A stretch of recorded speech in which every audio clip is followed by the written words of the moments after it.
Bonjour à tous les membres de l'Église adventiste du 7e jour.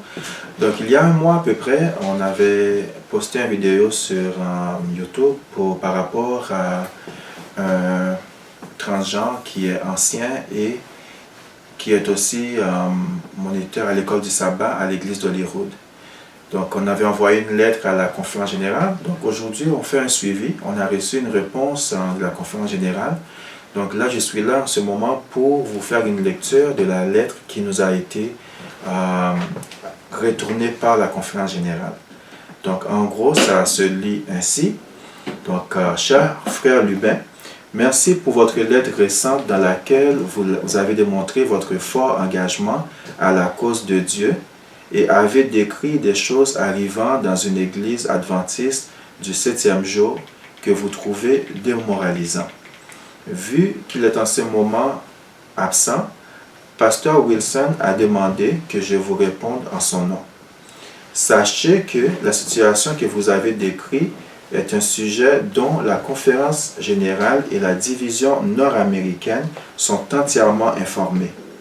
La division nord-américaine travaille sur cette question maintenant, puisque c'est la politique de la conférence générale de donner aux entités locales l'opportunité de régler leurs affaires à l'interne. De cette façon, les dirigeants locaux peuvent avoir une connaissance et un témoignage direct des situations où la conférence générale serait physiquement trop éloignée de l'emplacement pour obtenir de l'information et de la compréhension adéquate. Nous acheminons votre lettre à Dan Jackson, le président de la division nord-américaine, pour qu'il étudie la situation davantage. Quoique nous puissions être confus et attristés par ce que nous voyons dans le monde autour de nous, nous devons garder nos yeux fixés sur Christ et garder dans nos cœurs les bonnes choses qu'il a faites. Il est notre Créateur et il est en contrôle. Ceci est notre sécurité et notre joie. Dieu nous chérit individuellement et travaille continuellement à amener chacun d'entre nous plus près de lui par sa direction dans nos vies. Pasteur Wilson vous demanderait de prier,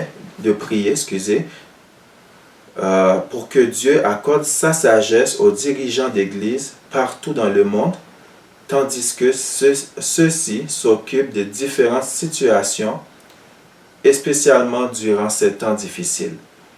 Nous sommes une Église mandatée à amener le message d'espoir de la proximité du retour de notre Sauveur autour du monde. Prions les uns pour les autres pour que nous arrivions à une relation et une compréhension plus intime de notre Seigneur, notre Dieu, et son très grand amour et grâce salvatrice envers nous. Que Dieu continue de nous bénir avec une bonne estime chrétienne. Magdiel Pérez-Chose, pasteur assistant du président. Donc, vous pouvez avoir accès à cette lettre qui sera aussi postée. En attendant la réponse du président de la division nord-américaine, j'invite tous ceux qui prennent connaissance de ces vidéos de bien aussi vouloir écrire à la division nord-américaine pour les encourager à traiter les événements dans un plus bref délai. Donc, sur ce, que Dieu vous bénisse et ne restez pas indifférents parce que c'est quelque chose qui nous concerne tous et qui nous tient tous à cœur en tant que membres de l'Église adventiste du 7e jour. Donc, que Dieu vous bénisse.